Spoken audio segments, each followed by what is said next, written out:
Ibu bapak, saudari-saudara, para suster, para bruder, dan adik-adik yang dicintai Tuhan.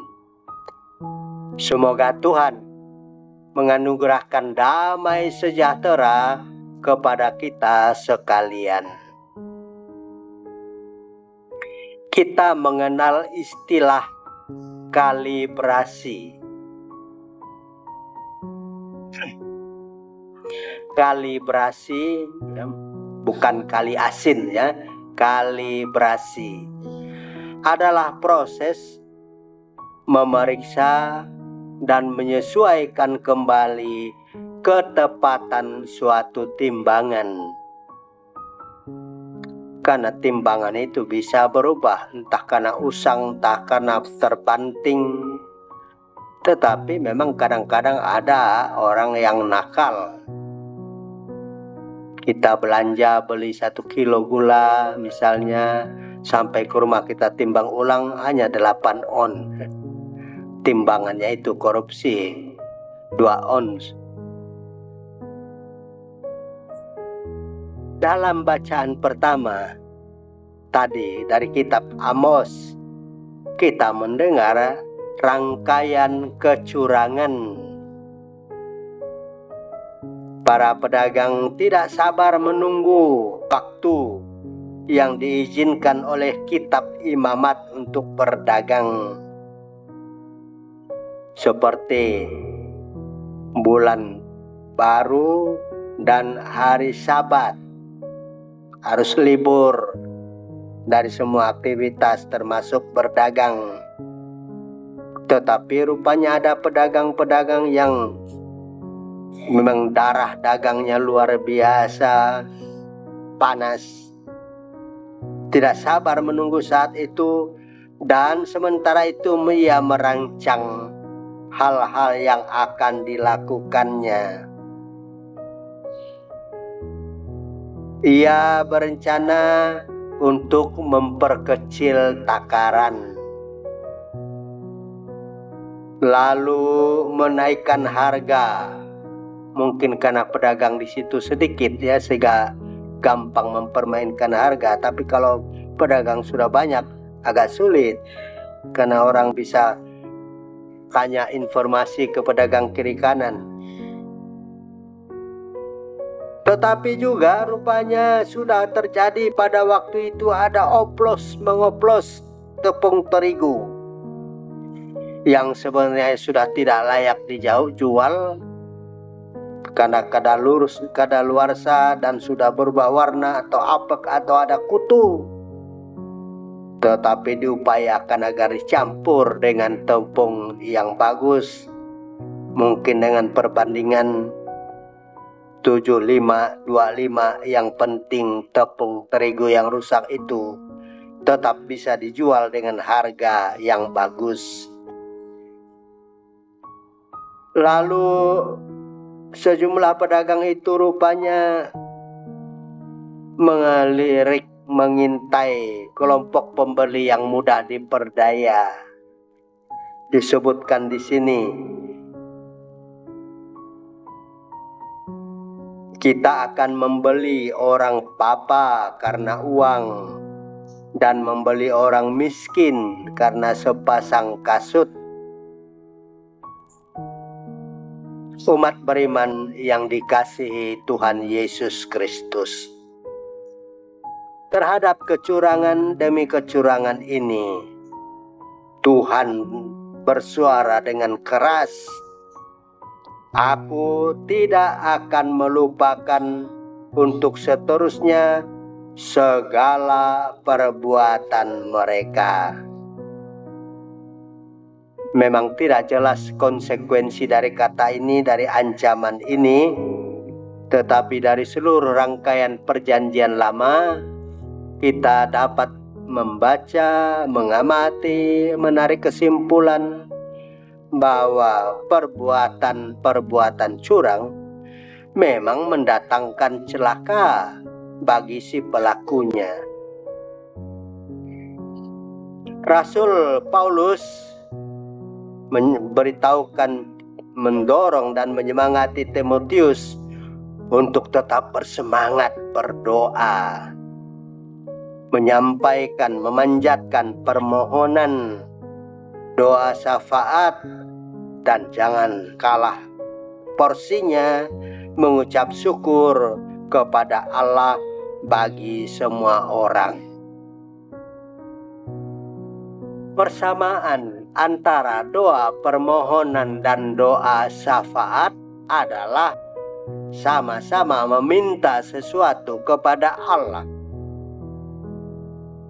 Perbedaan doa permohonan dengan doa syafaat ada juga. Kalau doa permohonan paling sering terjadi atau sering diucapkan untuk diri sendiri, minta supaya sehat, lancar pelajaran, lulus ujian, dan macam-macam. Doa syafaat memang sebuah doa permohonan, tetapi untuk orang lain, untuk keluarga, untuk sahabat, untuk orang yang menderita. Maka adik-adik yang terkasih, biasakan mengucapkan doa syafaat. Jangan hanya tahu menyampaikan doa permohonan yang kerap kali menjadi egois, ya hanya diri sendiri diperhatikan, segala minta untuk diri. Sedangkan doa syafaat untuk orang lain, mendoakan orang tua, mendoakan teman, mendoakan guru, mendoakan pacar, ya, dan seterusnya. Tetapi Paulus mengingatkan juga agar doa itu dinaikkan dengan hati yang bersih, pikiran yang jernih, jauhlah kiranya dari kebencian dan amarah. Sebab kalau berdoa dengan suasana hati yang galau atau marah atau sedang memendam rasa benci, mungkin ujung-ujungnya lalu mengutuk Tuhan. Ibu bapak, saudara-saudari yang dicintai Tuhan Yesus Kristus, bacaan Injil tadi sangat indah. Ini bisa terjadi, telah terjadi dahulu, bisa terjadi sekarang, dan bisa saja terjadi di tahun-tahun, hari-hari, tahun-tahun mendatang. Ada orang di sini disebutkan bendahara yang tidak jujur. Tidak diterangkan apa bentuk ketidakjujurannya, tapi disebutkan tadi bendahara itu menghambur-hamburkan harta milik tuannya.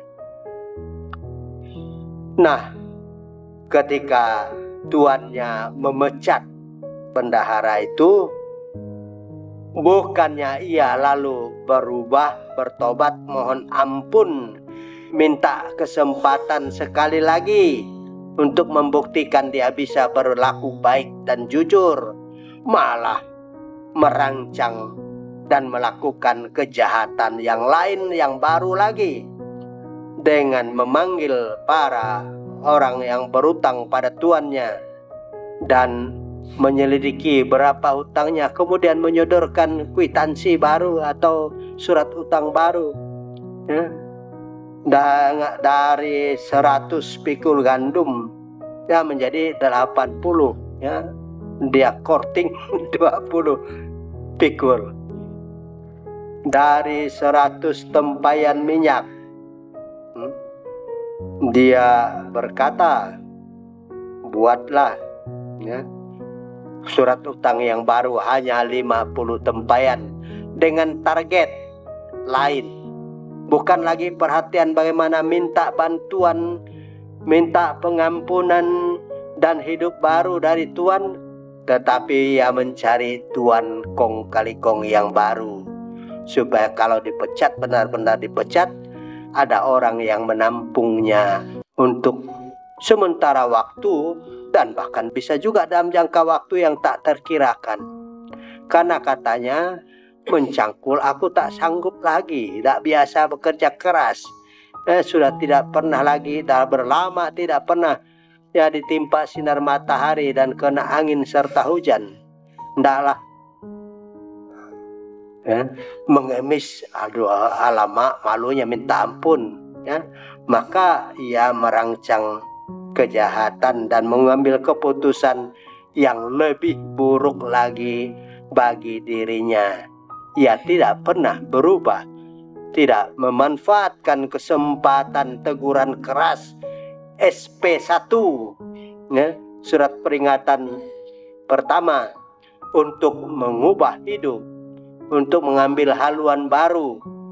Tetapi SP1 itu memicu dia untuk membuat kejahatan yang baru.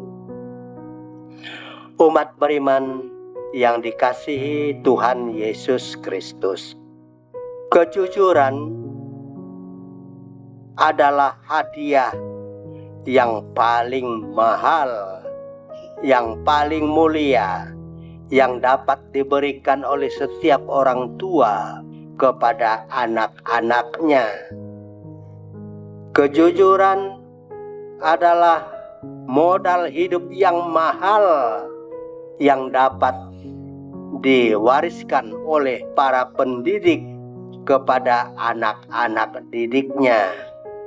Karena kebenaran dan kejujuran adalah kunci untuk membangun kepercayaan dan integritas diri.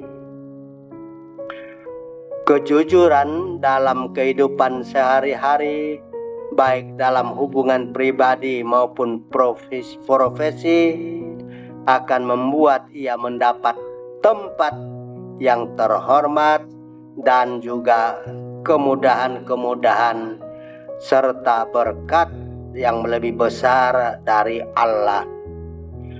Sebaliknya, umat beriman yang terkasih, kecurangan biasanya memang memberikan keuntungan, tetapi sementara. Karena kemudian yang berikutnya kehancuran dan kehilangan kepercayaan dan reputasi sebagai pribadi yang jahat akan melekat pada orang yang bersangkutan. Kejujuran mendatangkan berkat baik bagi si pelaku sampai anak cucu. Ya, sudah sering saya mendengar bahwa kamu anak siapa? Anak si anu, tapi rupanya orang itu sudah tidak kenal bapaknya. Tetapi dia naik lagi, siapa kakekmu? Si anu. Wah, memang kamu ya, beruntung kakekmu orang baik, orang jujur, suka menolong. Mari ya. Kita ngopi atau ditraktir, atau kamu kerja apa sekarang? Belum ada, ayo ikut saya. Kejujuran nenek, kakek, atau moyangnya, atau orang tuanya akan tertanam dalam diri anak cucunya, sehingga orang lebih merasa percaya pada orang ini daripada yang tidak dikenal asal usulnya, atau sebaliknya.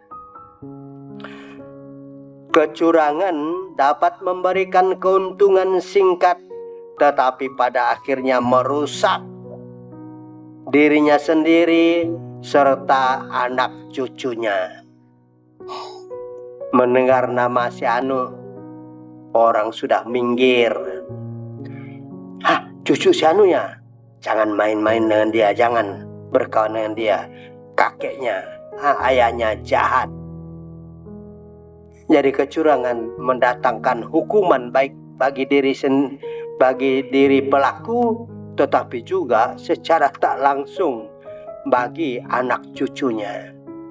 Kejujuran mengalirkan berkat bagi si pelaku, orang yang jujur itu serentak juga mengalirkan kebaikan sampai ke generasi-generasi yang tak terhitung.